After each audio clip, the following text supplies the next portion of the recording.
Among smallholder dairy farmers in rural villages of Sri Lanka, a common misconception persists that feeding Pakchong Super Napier to dairy cows can cause abortion or stillbirth. This belief has led many dairy farmers to avoid using this highly nutritious fodder, despite its proven benefits for cattle health and milk production.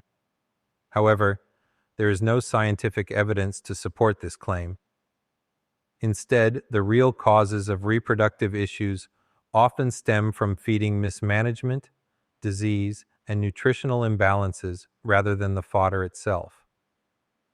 Understanding the science behind this misconception is key to helping dairy farmers make informed decisions.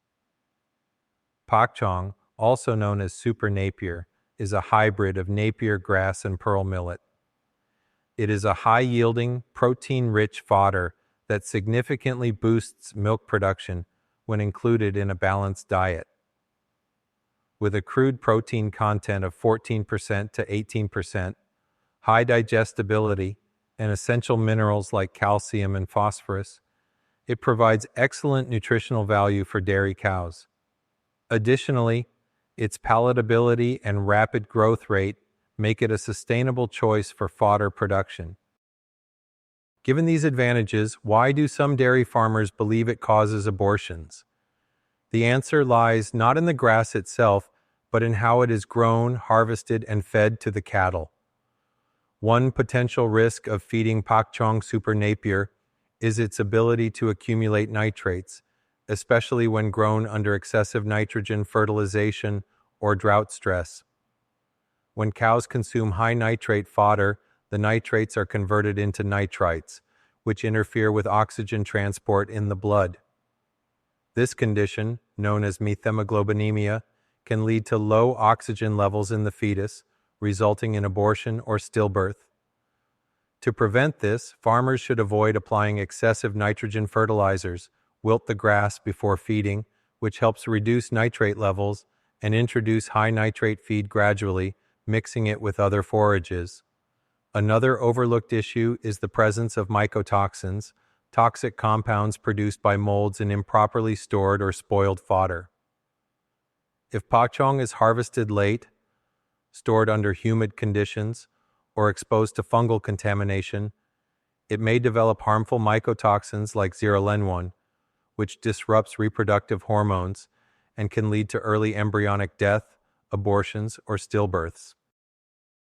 To minimize mycotoxin risks, farmers should avoid feeding moldy or spoiled fodder to pregnant cows, use proper silage-making techniques to preserve the grass safely, and store fodder in dry, well-ventilated areas to prevent fungal growth.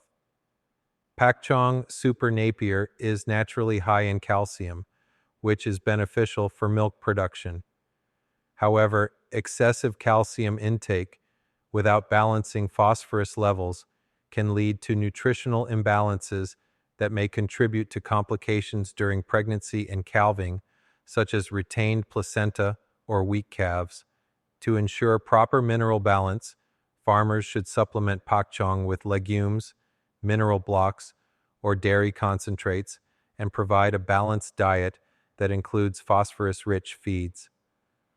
While dairy farmers may attribute reproductive losses to Pakchong, in reality, most abortions and stillbirths in dairy cattle are caused by other factors, such as infectious diseases like brucellosis, leptospirosis, bovine viral diarrhea, and neosporosis, nutritional deficiencies, particularly selenium, vitamin E, and iodine, which are essential for fetal development, heat stress, which can lead to hormonal imbalances, and fetal death, poisonous plants or contaminated water, which introduce toxins harmful to the developing calf, and poor management practices, including excessive physical stress, rough handling, or transporting cows during late pregnancy.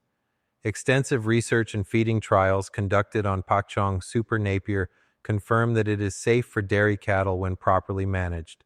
Studies show that feeding this fodder grass enhances milk yield, improves digestibility, and supports overall cow health without increasing reproductive risks. Dairy farmers need scientifically backed knowledge to dispel myths. Organizing field demonstrations and sharing real-life success stories can help build confidence in feeding Pakchong safely. Many issues arise not from the fodder grass itself, but from how it is used. Dairy farmers should be trained on the risks of nitrate accumulation and how to mitigate it, the importance of wilting the grass before feeding, and the need for a balanced diet to prevent mineral imbalances. Regular disease testing, vaccinations, and pregnancy monitoring should be emphasized. Dairy farmers should work closely with veterinary surgeons to identify the real causes of reproductive problems rather than blaming a single type of fodder grass. The belief that Pakchong Super Napier causes abortion or stillbirth in dairy cows is a misconception rooted in misunderstandings of cattle nutrition and health management. The real risks come from nitrate toxicity, mold contamination, and imbalanced diets, which can be prevented through proper feeding practices and animal care. By educating dairy farmers, promoting scientific feeding methods, and addressing the root causes of reproductive issues, we can help smallholder dairy farmers maximize the benefits of this high-yield fodder without fear. Rather than avoiding Pakchong, dairy farmers should learn how to use it correctly, ensuring healthier cows, improved milk production, and more profitable dairy farming.